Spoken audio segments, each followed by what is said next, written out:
Welcome back to Stoic Mastery. Today, we are launching into a deep dive that promises not just a bit of intellectual clarity, but potentially a radical reorientation of your entire outlook on life. That's a big promise. It is, but the text we're covering is up to the challenge. We're exploring Epictetus's The Enchiridion. Exactly. And when you think about core texts in philosophy, you often picture these massive 1,000-page tomes. But the Enchiridion is the absolute opposite of that. It's tiny. It's tiny. The title itself, Enchiridion, is Greek for a manual or a handbook. It's an instruction guide, really. A short, sharp, powerful summary of the entire Stoic moral system. And to really appreciate its power, I think we have to grasp its origins. Epictetus himself was born a slave in the 1st century AD and later became this incredibly influential teacher. And he never wrote a single word down himself. Not a word. His philosophy was delivered orally. It was a living, interactive practice in his classroom. Which is where Flavius Arrian comes into the story. He was a young, very attentive student who, by the way, later became a Roman consul and a military commander, so he was no slouch. Not at all. And he was so devoted to Epictetus's teachings that he actually recorded them in shorthand.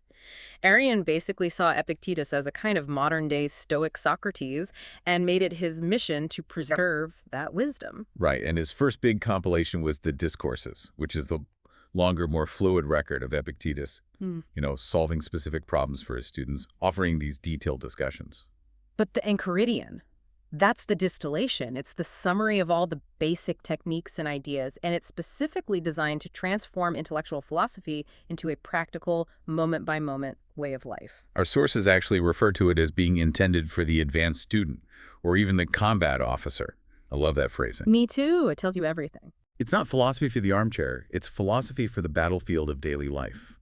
This suggests its purpose is demanding applied training, a guide for the student who is ready to go out and truly live the philosophy under real-world pressure. So our mission in this deep dive is to take this ancient combat manual and really translate its foundational principles into actionable tools for you, for the modern listener.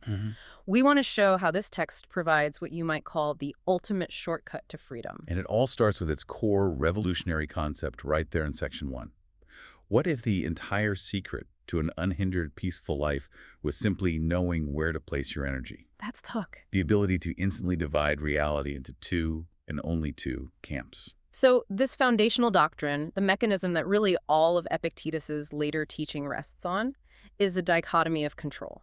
It's presented as this stark, simple, but profoundly disruptive distinction that should immediately reorder all of our priorities. It's just two categories. Two categories. There are things within our power and there are things beyond our power. Full stop. Okay, so let's start with the small but crucial camp. What exactly is within our power? Or as he puts it, whatever affairs are our own.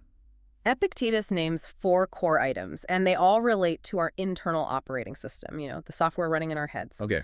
He lists opinion, aim or impulse, desire, and aversion. These things, and this is the key insight, are by their very nature free, unrestricted, and unhindered. So these are aspects of our inner will. I've heard it called the prohairesis, our capacity for choice and judgment. That's the term, yes. It's your faculty of choice. So my conscious decision to judge a situation as good or bad, my intention behind an action, my choice of what I want to move towards and what I want to move away from, all of that is absolutely mine. Absolutely. It can't be taken away from you, even if you're in chains. That's a powerful thought. It is. Now we turn to the second, much, much larger camp. The externals, the things beyond our power, whatever, are not properly our own affairs. And this list defines the sphere of things that he says are weak, dependent, restricted, and alien to our true self. And this list is, unfortunately, very recognizable to us today. It's basically everything we worry about. It is. It includes the body. Your health, your looks. Right. Property, your money, your house, your car, reputation, what other people think of you. And office, which is, your job, your social status, or political power. We spend a staggering amount of energy trying to control these things. We do. But Epictetus just reminds us that these external categories are subject to chance, to other people's wills, to the physical world, and therefore we cannot truly call them ours. They are, in his words, alien. That distinction alone is enough to change a life. I mean, think about it. We obsess over achieving specific health outcomes. We agonize over market fluctuations. We're constantly refreshing social media to see if our reputation is intact. We're desperately trying to secure a promotion. Exactly. And Epictetus just places all of that firmly in the alien camp, things that are not ours. And he's absolutely unsparing about the stakes. He warns that if you confuse these two camps, if you attribute freedom to those dependent externals and treat them as if they are controllable by your will, the consequences are immediate and severe. He defines the result as pure misery, being hindered, lamenting, being disturbed, and finding fault both with gods and men. It's the ultimate diagnosis of anxiety, isn't it? Anxiety is born when we apply our internal desire for control onto things that are, by nature, completely uncontrollable. So when the weather ruins your vacation, You're hindered. When your colleague gets the promotion you wanted, you lament and find fault with the system, with your boss, with your colleague. This failure, he says, is a direct consequence of misplaced effort. so how does the Stoic achieve that absolute freedom then? Is it just about letting go? It's about a very specific kind of letting go. It's about adhering strictly to the internal realm. If you only take for your own that which is truly your own, your judgments, your aims, then Epictetus guarantees the ultimate payoff. And that is? No one will ever compel you. No one will restrict you. You will find fault with no one, nor will you suffer any harm. Wow. Freedom is achieved not by expanding your control over the world, but by radically restricting its scope to your own will. Okay, so the philosophical theory is crystal clear. But this is the Enchiridion, the combat manual.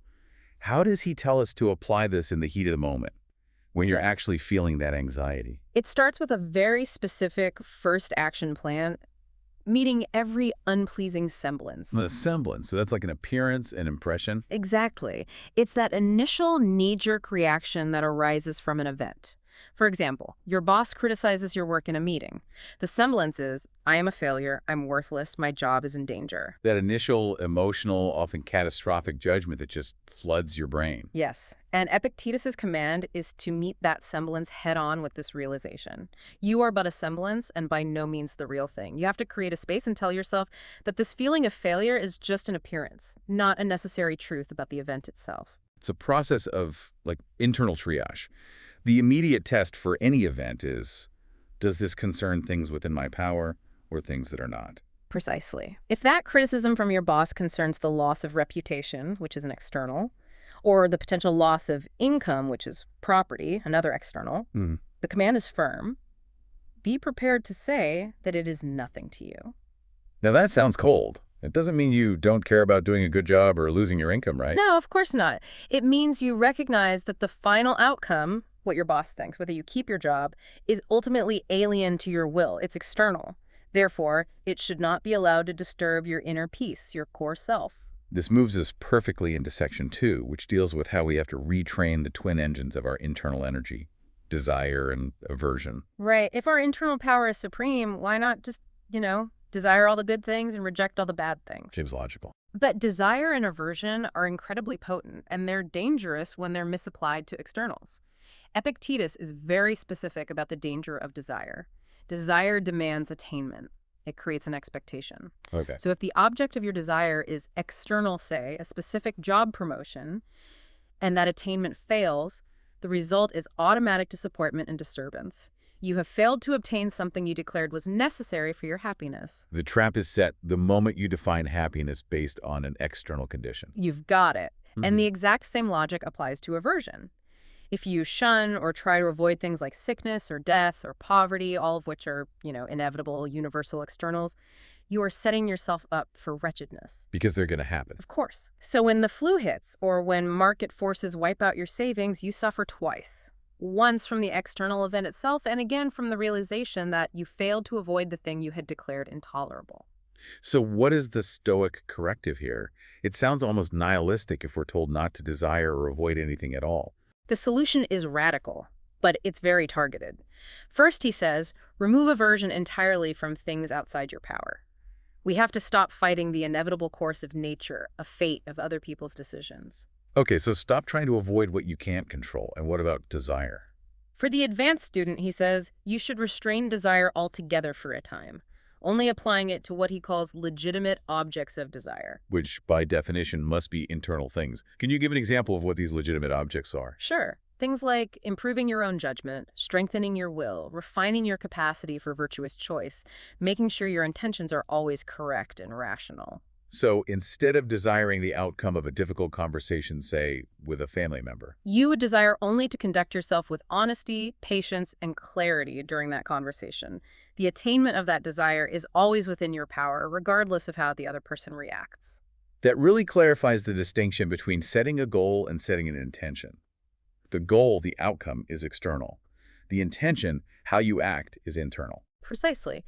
And this whole dichotomy is the exact definition of freedom versus slavery, as Epictetus clarifies a bit later in section 14. Right. He completely strips away the traditional definition of slavery, being legally owned by someone, and he makes it purely psychological. A man's master, according to Epictetus, is anyone who can confer or remove what that man seeks or shuns. Wow.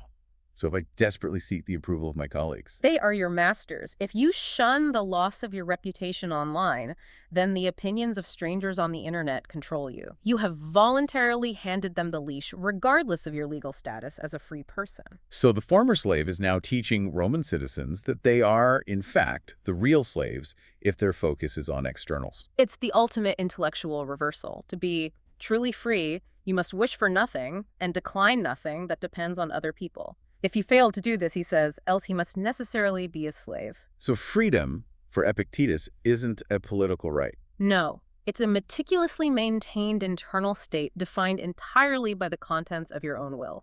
That is an incredibly demanding philosophical posture.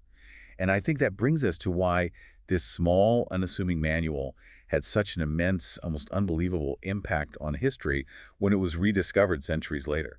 It is genuinely fascinating how this little book, as the scholar Albert Salomon calls it in his introduction, played such a disproportionately large role in shaping the emergence of modern attitudes and modern philosophy. And it wasn't the discourses, the larger work, that captured everyone's imagination.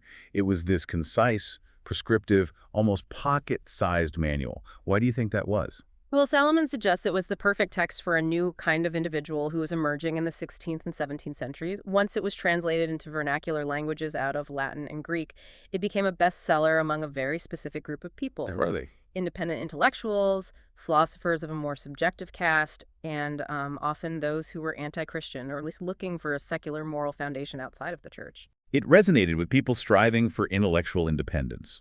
We know that Michel de Montaigne, the great essayist whose whole method was subjective introspection, had a copy. That seems like a natural fit, the focus on the I and the mind. Absolutely. The Stoic focus on subjective consciousness provided a powerful template for that kind of introspection. But its appeal wasn't just limited to scholars sitting in their studies. Right. It was also embraced by figures who demanded extreme composure and rational fortitude under incredible duress. You mean people like Frederick the Great, the King of Prussia? Exactly. Frederick the Great carried the Enchiridion with him on his military campaigns. And this is really significant. It wasn't just seen as ethical theory. It was treated as a military manual for the mind. A way to maintain strategic composure, resilience, and clarity of judgment when you're facing existential threats on the battlefield, where circumstances are profoundly external and hostile. Precisely. But the tension this book created is just as important as its appeal. You have someone like Blaise Pascal, the French philosopher and theologian, who famously and violently rejected the Stoic philosophy. Why so strongly? Pascal's reaction really epitomizes the core conflict between faith and radical self-reliance during that period. He saw the Stoics' path, this idea of achieving self-redemption through philosophical reason alone, as megalomaniac pride. So for Pascal, human dignity and virtue were only possible through divine grace. Yes. For him, the Stoics' radical self-sufficiency was an illusion. It ignored humanity's inherent weakness and our deep need for salvation from an outside source. So the Enchiridion was both embraced as the ultimate statement of human capacity and rejected as the height of human arrogance, depending on your view of God's role in the world. And that tension really defines that whole age of transition. Salomon also draws this profound historical parallel that illuminates why Stoicism found its footing again at that specific time. What's the parallel? Well, Roman Stoicism originally developed during a time of despotism, the rise of the Roman Empire, the loss of republican freedom. It became a philosophy for lonely and courageous souls. So liberty was no longer guaranteed by institutions like the Senate. It had to be created internally. Exactly. Philosophy became, as Salomon puts it, the last-ditch stand of liberty in a world of servitude. Now, fast forward to the modern age. The traditional medieval social structures were collapsing, and the new political reality was the centralized, absolute state. A new kind of despotism with absolute monarchs. Right. And so individuals, again, felt oppressed by these immense external forces, the state, the religious wars, the questioning of all known knowledge, and where did they look for stability? Inward. They looked inward. They needed a moral compass when the external world offered only chaos and dependency. And Stoicism, with its emphasis on subjective consciousness and moral problems, resonated perfectly in an era that was questioning all traditional values. The focus shifted entirely to the self and its capacity for moral autonomy. And this small Roman manual became an indispensable bridge connecting antiquity to modern rational thought. Without a doubt. The Stoic distinction Epictetus makes, personality versus the world, the I versus the mind, subjective consciousness versus the objective world, it contains these implicit elements that later just flourished in modern philosophical systems. How so? Well, this distinction really laid the groundwork for philosophies of rationalism and even objective idealism or pantheism by focusing on the mind's ability to structure reality for itself. And you can trace the influence. Oh, it's continuous. Descartes, who famously searched for an internal, undeniable truth, I think, therefore I am, was deeply influenced. You see traces of Stoic logic in Grotius, Montesquieu, Adam Smith, even Kant in their moral and social frameworks. So it provided a coherent framework for dealing with social dependencies while still striving for personal independence. Yes, and Salomon crystallized the three primary functions this sort of Renaissance Stoicism served in ushering in the modern world. Okay, let's make sure we give these the attention they deserve. Yeah. What was the first function? First, it helped reconcile Christian traditions with the emerging modern rationalistic philosophies. Stoicism offered a moral structure that was rational, orderly, and accessible through reason, which made it compatible with a God who is understood through rational natural laws, not just revelation. And the second one? It established an ideal pattern of what you could call natural religion. This was a universal, intelligible system of morality derived from nature and reason that was independent of any specific religious dogma. It was a moral philosophy that anyone, regardless of their specific faith, could subscribe to. And the third function, which I think hits closest to the modern secular listener, the autonomy of morals. Yes. This is perhaps the most critical for understanding our own time. It championed the idea that self-redemption, moral improvement, the achievement of virtue, all of it could be achieved through philosophical reason and rigorous practice. Self-salvation, really, without requiring divine grace. The Enchiridion was a testament to the power of human will and discipline. This philosophical framework is, well, it's useless unless it's applied. So let's move now from the theory to the dichotomy of control to Epictetus's direct, almost brutal instructions on how to handle the messy reality of daily events, starting with the perception itself. This is where we encounter probably the most famous line from the Enchiridion, which appears in section V. Men are disturbed not by things, but by the views which they take of things. It sounds so simple, but internalizing this, it changes everything. If I'm stuck in traffic, the traffic isn't actually disturbing me. It's my view that I shouldn't be stuck in traffic, or my judgment that the traffic is some kind of personal affront that's causing all the disturbance. Exactly. The thing itself is indifferent. Epictetus uses the example of death. He says death was not terrible to Socrates, otherwise it would have appeared terrible to him. The terror is in our notion of death. So if we see death as merely the dissolution of the body, which is an external, rather than intrinsic evil, it loses its power to disturb us. The implication here is profound. It means if we're grieving or angry or hindered, we must never blame the event or another person. We have to blame ourselves, or, more specifically, our misplaced judgment about the event. And this actually defines the 3 stages of philosophical instruction he outlines in that same section, section V. Okay. The uninstructed person, the beginner, always reproaches others for their misfortunes. My boss is a jerk. The economy is terrible. The person entering instruction, the intermediate student, starts to reproach himself. I shouldn't have felt that way. I failed. But the one who is perfectly instructed reproaches neither. They understand that external events are simply indifferent material and that only an internal error in judgment can cause disturbance. Let's apply this to conflict then, specifically handling affronts, which he details in section XX. Okay. If someone abuses you, or strikes you, or insults you, Epictetus says the offense is not in the action itself, but in the view we take of these things as insulting. So the abuse itself is just an external utterance, or an action. It's my opinion that this utterance diminishes my worth that actually causes the pain. Exactly. which is, as you can imagine, extremely difficult to practice. I was going to say, if a client sends a scathing email that could damage a major project, my immediate reaction is going to be anger and defensiveness. Of course. And the practical command here is the key. Gain time and respite. Do not let the impression drag you away instantly. Create a pause. Just a pause. If you can gain that single moment of pause, that delay before you react, you can command yourself and remind yourself of the dichotomy of control. You acknowledge the external threat, yes, but you refuse to let the internal judgment of, I have been insulted, take root. This technique extends beautifully to handling sustained criticism, like he describes in section Exil 2. Yes. If someone speaks ill of you, either in public or in private, we're instructed to remember that the speaker is acting from an impression that it is right for them to do so. They believe in that moment it seems so to him. So instead of reacting to the content of their criticism, I should try to diagnose the state of their mind. You recognize that they are operating under what is likely a false impression, a flawed, non-rational view. And he says the person who is actually hurt in that situation is the deceiver, the speaker. So, Well, he makes an analogy. If someone mistakenly believes a true proposition is false, the proposition itself isn't hurt. The person holding the false belief is the one who is deceived. In the same way, you should meekly bear with the reviler because you recognize their internal error, which is an external event beyond your control. You are protected by the integrity of your own will. this is all powerful preventative medicine. Mm. But what about dealing with loss, which is always inevitable?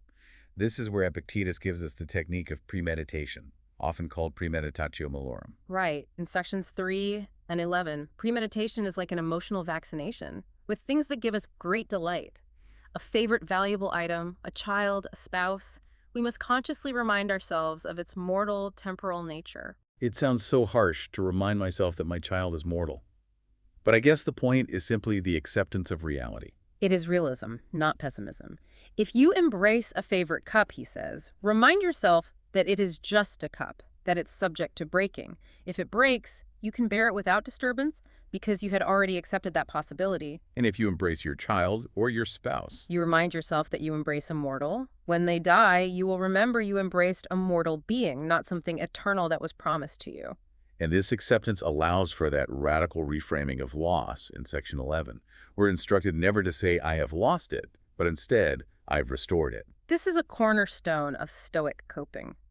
Has your child died? It is restored to the giver. Has your estate been taken away? That likewise is restored. You were merely the temporary possessor. You held it, as he says, as do travelers at an inn. This perspective forces us to acknowledge that we aren't the owners of any of these external goods. We are merely custodians, and only for a limited time. When the lease is up, the item is returned to nature, or fortune, or God. Exactly. And this leads to the ultimate choice of perspective, the concept that everything has two handles, which you find in section XE3. I think this is one of the most practically accessible analogies in the entire manual. I agree. Everything has two handles, one by which it may be borne and another by which it cannot. Our immediate, uninstructed impulse is always to reach for the unbearable handle. So if a colleague betrays me, my first instinct is to seize the handle of his injustice or his malice. And that handle cannot be borne. It leads to uncontrollable anger, a desire for vengeance, and chronic disturbance. Instead, Epictetus commands us to seize the other handle, that he is your fellow human being, or that he is your brother, or that he was raised with you. That perspective allows you to bear the offense without sacrificing your own tranquility. The power lies entirely in our selection of the perspective. The event itself remains the same, but the internal judgment changes the entire outcome for us. And this choice is what determines what he calls the price of peace, which is covered in sections 12 and 13. Epictetus sets the stakes incredibly high. He says it is better to die of hunger, exempt from grief and fear, than to live in affluence with perturbation. Tranquility is the supreme currency. It is. So if we accept tranquility as the highest good, then minor daily irritations are simply the cost of maintaining that state. For example, If a servant spills oil or a small sum of money is stolen, those incredibly common, frustrating annoyances of life, Epictetus suggests we say to ourselves, this is the price paid for peace and tranquility. It's undesirable that the servant causes you disturbance, but it's the cost of having servants, or just of living in a world of imperfect external things. this seems so applicable to modern annoyances. The price of dealing with inefficient bureaucracy or a difficult boss or social media trolls. The price of navigating that world is accepting the loss of a little energy or a little time. Absolutely. And if you are deeply committed to moral improvement and keeping your will in harmony with nature, you have to be content to be thought foolish and dull with regard to externals. Why foolish and dull? Because you must neglect externals. You can't secure both internal peace and external validation simultaneously. You have to choose which price you're willing to pay. Having addressed our inner life, Epictetus then provides several compelling metaphors to guide our external conduct and duties, particularly how we interact with the roles that destiny or fate has assigned us. Yes, and the first of these is the analogy of the actor in section F. The world is a drama, and you are an actor of such sort as the author, call it God or destiny, chooses for you. And your business is utterly defined. It is not to choose the part. It doesn't matter if it's a short role or a long one, whether you play a poor person, a cripple, or a ruler. Your only job is to act well the given part.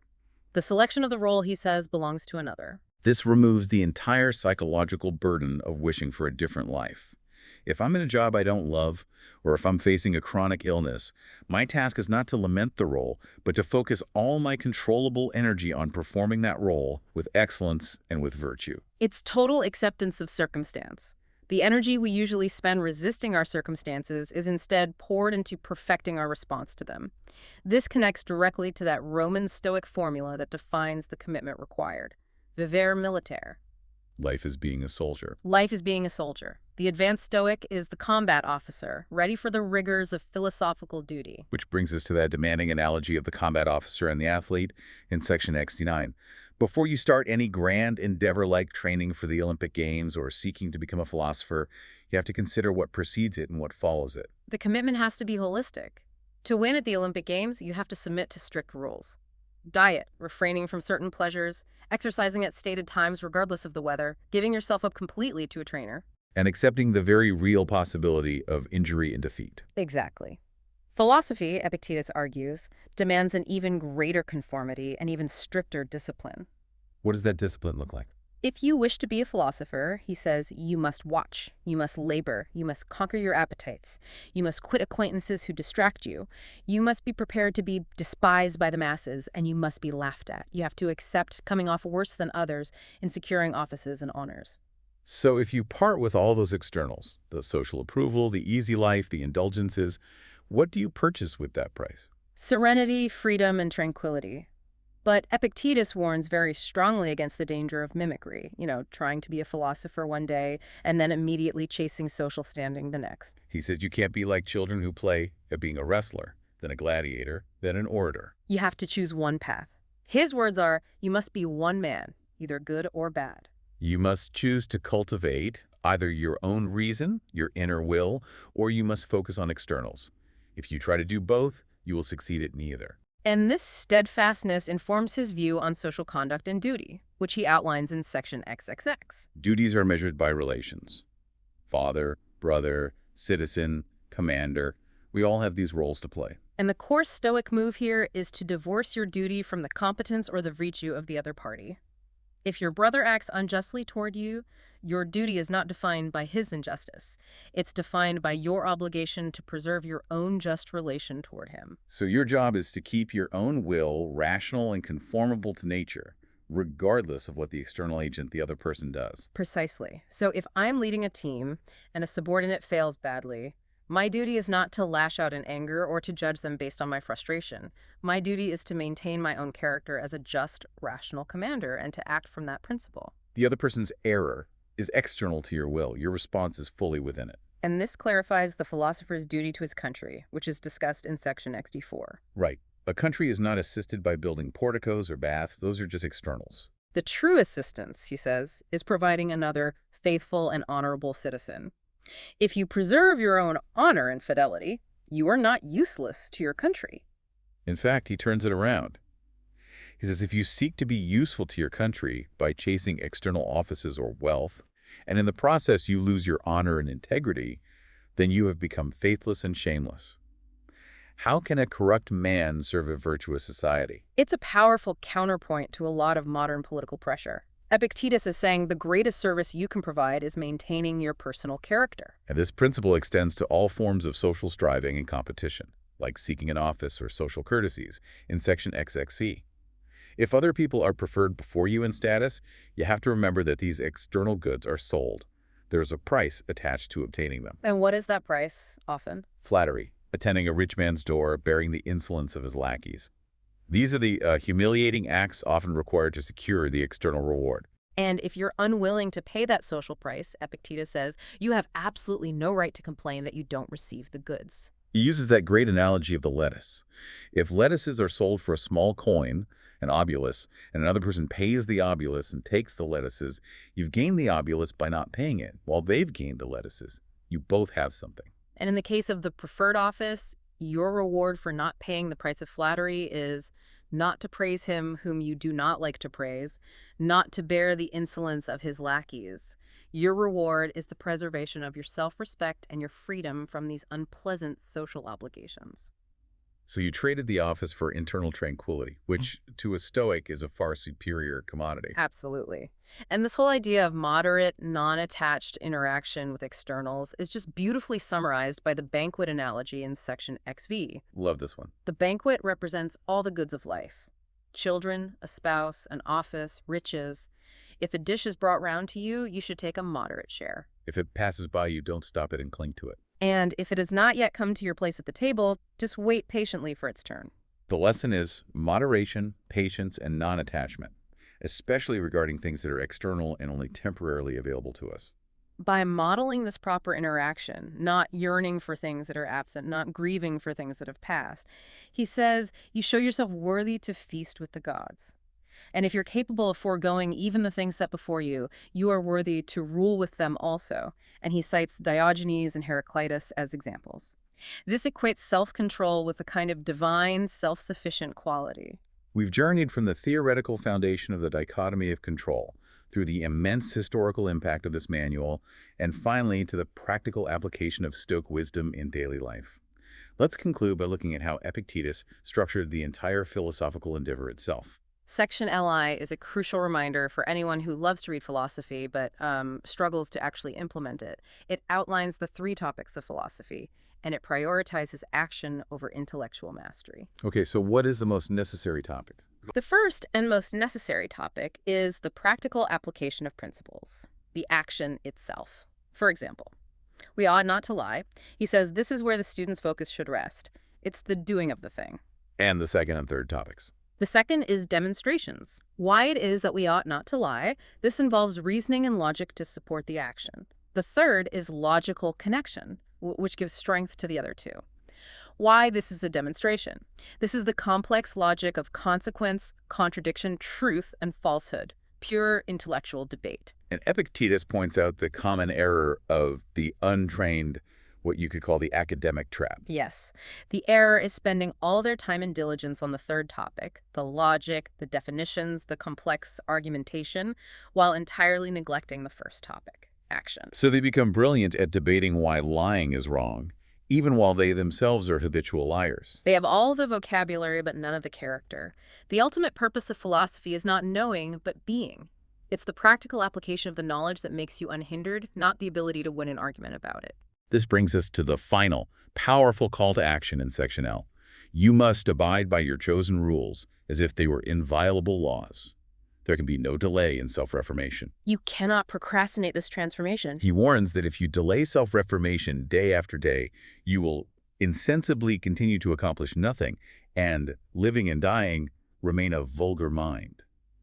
That is a powerful incentive to start now. The time isn't tomorrow, it's this instant. When any instance of pain, pleasure, glory, or disgrace is set before you, you must think to yourself, now is the combat, now the Olympiad comes on, nor can it be put off. You have to live as one seeking to be a Socrates, who became perfect by following reason alone. By one failure or one victory, honor may be lost, or won.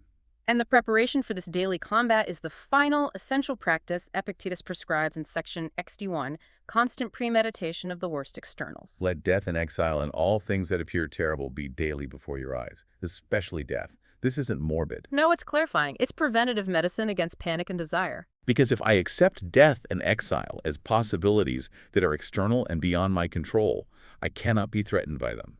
And I won't entertain an abject thought, nor too eagerly covet anything that is temporary. It maintains that absolute separation of the two realms. This entire manual is about achieving harmony with the way the world actually works, rather than demanding the world conform to our personal desires. Epictetus encouraged his students to keep specific verses ready at hand, maxims to reinforce the philosophy when the combat became overwhelming. I think we should leave you, the listener, with the one he recommended. It's adapted from the Stoic Cleanthes, and it's a perfect summation of the willingness to harmonize one's personal will with nature and destiny. This is the philosophy of total acceptance and joyful participation, regardless of the role you have been assigned. Conduct me, Zeus, and thou, O destiny. Wherever your decrees have fixed my lot, I follow cheerfully, and did I not? Wicked and wretched, I must follow still.